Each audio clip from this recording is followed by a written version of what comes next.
अभी तो खाना बनाएंगे। હેલો, કેમ છો બધા? મજામાં જ હશો? હેપી દિલોટી, જય માતાજી, જય શ્રી કૃષ્ણ. આ તહેવાર બધાના ખૂબ સારામાં સારો જાય. આજે તમને હું મસ્ત બતાવું સારું એવું અમારા લડ્ડુ ગોપાલ, અમારા દ્વારકાધીશ કે જે જબરજસ્ત ધૂળેટીના કપડાં અને સરસ મજાના વાઘા એટલે કહેવાય અને સરસ મજાનું ઉર્વશીએ ડેકોરેટ કર્યું છે. એમના કલર અને ધૂળેટી રમવાનું બધું હવે તમને હું બતાવું અત્યારે જુઓ. અને આજની રેસીપીમાં છે વરાની દાળ અને સરસ મજાનું બટેકાનું શાક અને રોટલી. અને તમને બતાવું કેવી રીતે મસ્ત જુઓ.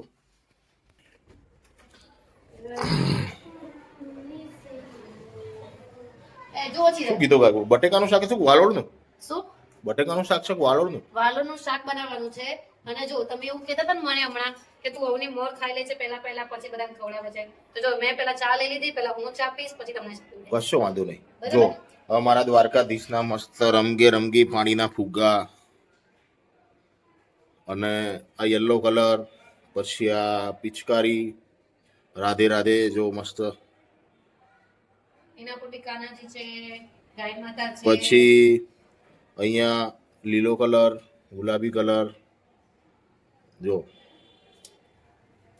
હેપી ધૂળેટી મારા દ્વારકા વાળા. જો છે ને કાનાજી, જય દ્વારકાધીશ લખી નાખજો બધા કોમેન્ટમાં. હો મારા પ્રભુ, જય ઠાકોર. આ મારી કુળની દેવી, મારી ખોડિયાર જગદંબા ચોકડી 9 લાખ રૂપિયા. જય મારી છે ને દ્વારકાધીશ છે ને. જોયું? હવે હું છે ને દાળનો મસાલો રેડી કરી દઉં મસ્ત તજ લવિંગ, અને તમને બતાવું કઈ રીતના વરાની દાળ બનાવે. આપણે લગ્ન પ્રસંગમાં જે દાળ બનાવીએ ને એ રીતના દાળ છે બધી. અને ખરેખર ઘરે એ રીતે દાળ ભાત બનાવું છું. આજે તો ધૂળેટીની રજા હતી એટલે હું ગાડી લઈને નથી ગયો. એટલે હમણાં લગભગ જમીન સાંજના 4-5 વાગે ઓનલાઈન થઈશ.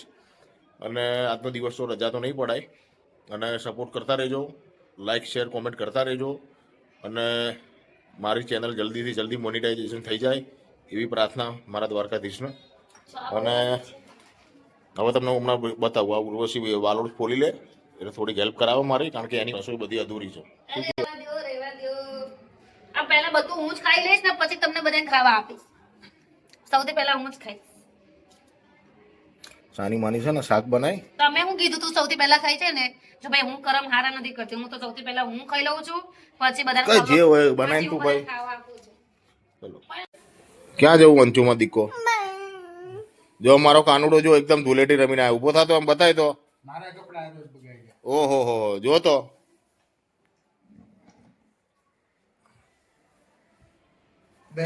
અંચો શું થયું? આમ જોતો, આમ જોતો.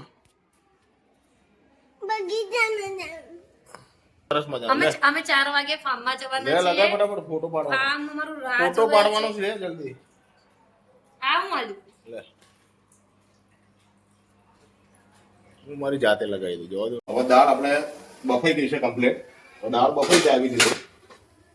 જો આવી રીતે કમ્પ્લીટ મસ્ત મજાની દાળ આપણી બફાઈ જાય એટલે એની અંદર મસાલા એડ કરી દેવાનો. મસાલાની અંદર જો તમને કહી દઉં, પેલા મરચું ઓછું નાખજો બાપા. મરચું નાખી દેવાનું.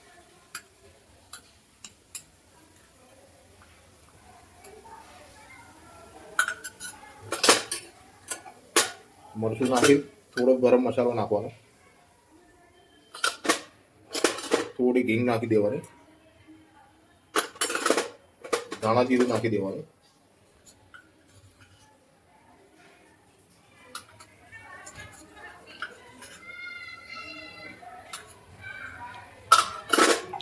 અને આપણે જે ટચ લવિંગનો ભૂકો કરેલો છે એ આટલો જ નાખવાનો સ્વાદ પૂરતો. અને ગોળ નાખી દેવાનો. આ ગોળ અમે દેશી લીધેલો છે એટલે આપણે 4 ખાંગડા નાખી દઉં.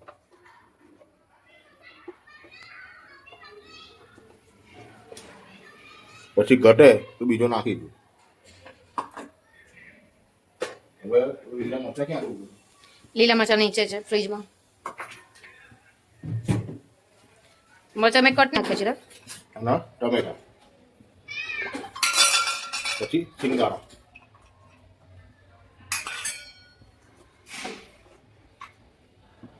અને આંબલીનો પલ્પ નાખી દેવાનો.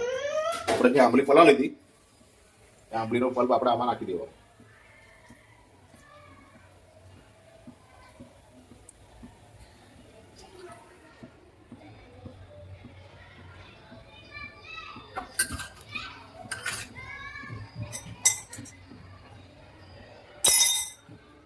કે ચાલુ માં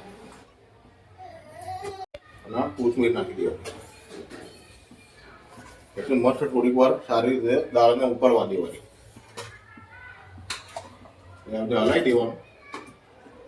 દાળ બતાવી આવી રીતે દાળ ઉકળવા દેવાની.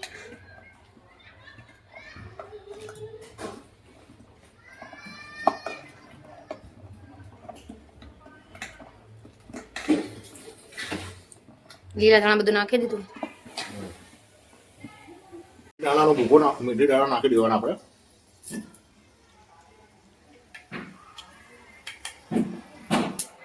પછી એની અંદર રહી નાખવાનું.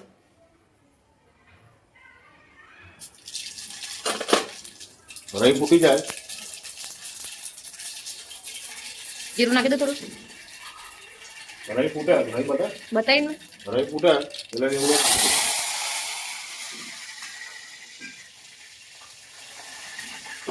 પછી થોડી ઘી નાખી દેવાનું.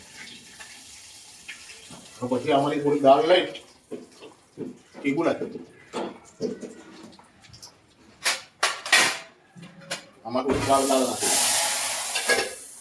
એટલે બધો વઘાર આપણો બેસી જાય.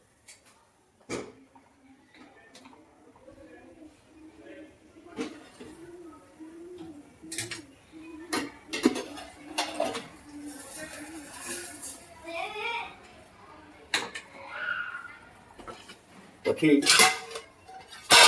એ દાળ લઈ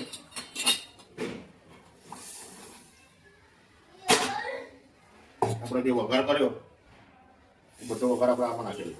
બાજુનો ગેસ બંધ કરી દો.